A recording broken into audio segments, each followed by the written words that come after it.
मान्छेले सोचे कि अब राजाको गुरु त अब एकदमै धेरै राम्रो होला भनेर सोचिरहेको थियो। गुरु त अब माग्ने जस्तो गरेर आयो त्यहाँ, अनि पठाएन गेट पुरोबाट खाममा चाहिँ। अनि झ्याउ राटिङ भन्ने चाहिँ उनीहरू अहिले अधिकारी चाहिँ झ्याउ राटिङ भन्नेले गइराख्नु भएको थियो।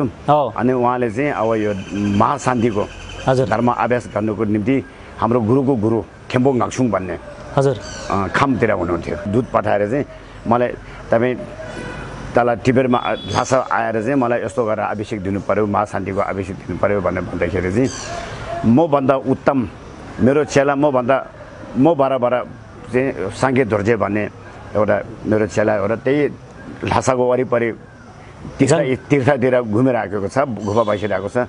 उहाँले बोलाएर गर्नु भनेर भन्दाखेरि चाहिँ अनि अब मान्दैन गुरुले। हामीले भनेको तपाईँ एउटा चिठी लेखिदियो भनेर यहाँ चिठी लेखेर अनि त्यो चिठी हेरेर गुरुले चाहिँ अब त्यो विद्यामा कुरा धेरै छ, लामो कुरा छ है। त्यो सरकारीमा जानुपर्छ हामी अब भन्ने साध्य पनि छैन। अनि गुरुले त्यही चिठीले आधार मानेर चाहिँ गुरु जानुभयो। गानु भएर चाहिँ गुरु चाहिँ एकदम नराम्रो लुगा अब एकदम साधारण लुगा लगाएर चाहिँ बस्नु भएको थियो। अनि राजाकहाँ पुग्दाखेरि चाहिँ अब एकदम अनौठो कुराहरू छ यसमा चाहिँ।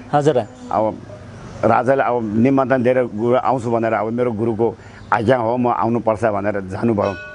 अनि त्यो वचन दिइसकेपछि अब गुरु आउँछ है भनेर अनि अब स्वागत गर्नु लागि मान्छेहरू राख्यो नि।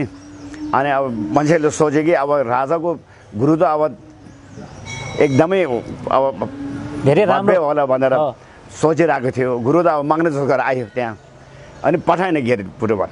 अनि गेटबाट भित्र पस्न दिएन। अनि माथि राजाले बिन्ती चारो यस्तो मान्छे आएको रहेछ भनेर बिन्ती चारो भनेर पठाउँदाखेरि माथि अब यो यस्तो मान्छे रहेछ भनेर राजाले सुनाउनु बित्तिकै पक्कै पनि यो छत्रसाङ्गे ध्वज भन्ने चाहिँ हुनुपर्छ भनेर स्वयं राजा आउनु भएर अनि गुरु दर्शन पाएपछि अनि गुरुले स्वागत गरेर अनि गुरुले उहाँले चाहेको जति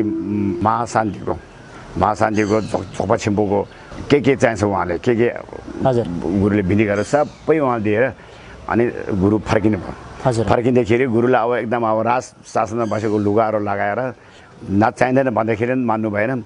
अनि एउटा गुरुलाई सहयोगी पनि पठाउनु भयो। पठाएर चाहिँ गुरु नचाहँदा पनि लानुभयो। अब लागेर चाहिँ अनि त्यहाँबाट गएर अलि टाढा भएपछि एउटा ठुलो ढुङ्गा छारे। त्यो ढुङ्गामाथि आहा ल मैले एउटा चिज बिर्सेछ, मैले ल भुत्तुक्कै भयो यसो चिज बिर्सेछ, तिमी फर्केर जाऊ त त्यो चिज लिएर म यहाँ पर्खेर बस्छु भनेर भन्नु भएर चाहिँ यसो ठाउँमा राखेको छ त्यो चिज लिएर आऊ। गुरु त्यो सामान सबै त्यहाँ छोडेर हिँड्नु लागेको रहेछ नि त। अब त्यो सहयोगी सकेको सामान त छोड्नु दिँदैन।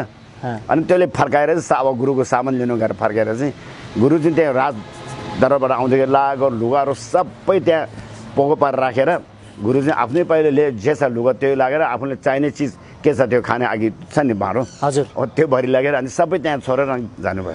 हजुर त्यस्तो